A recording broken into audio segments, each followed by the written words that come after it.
Welcome to this video. We are going to talk about how to care for burning or sore gums.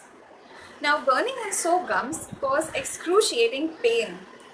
And unlike a skin surface wound, which you can just bandage and leave to heal, your mouth cannot be bandaged and left to heal. You need to drink fluids, you need to have food, and you need to brush, and all this can cause excruciating pain if you have sore gums. What do sore gums look like? Either you can have ulcers in your mouth, or blisters, or you could have peeling away of your gums in whitish layers, and this can leave large red sore areas. What is the reason for this burning sore gums? There are many possibilities. It could be trauma to your gums from having very hot or very spicy food, or some irritation or direct mechanical trauma. It could be because of some allergy, an allergic reaction to either a toothpaste. So if you have recently changed your toothpaste, that should come into mind. Or some other food or item which causes allergy in your mouth. It could be because of dysfunction in your immune system.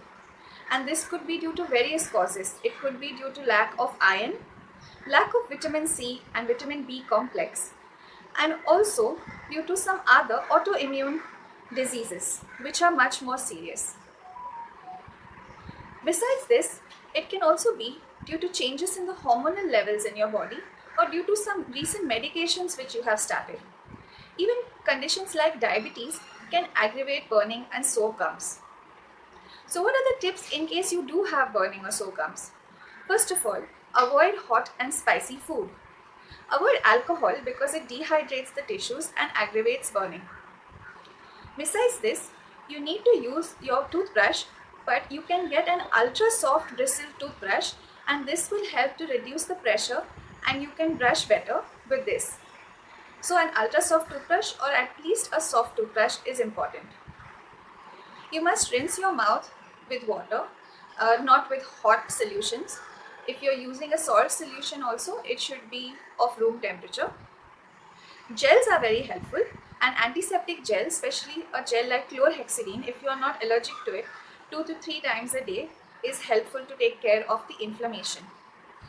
And you need to visit your dentist to get a professional checkup to identify the underlying cause of your burning or sore gums, and your dentist may prescribe you a steroid gel which will definitely help to reduce the pain and inflammation in your gums. So these are the tips for burning or sore gums. And as I mentioned, if you have recently changed your toothpaste or changed your diet, you might need to keep track of what may be causing allergic reaction in your gums. So with all this, I wish you good luck for great gums.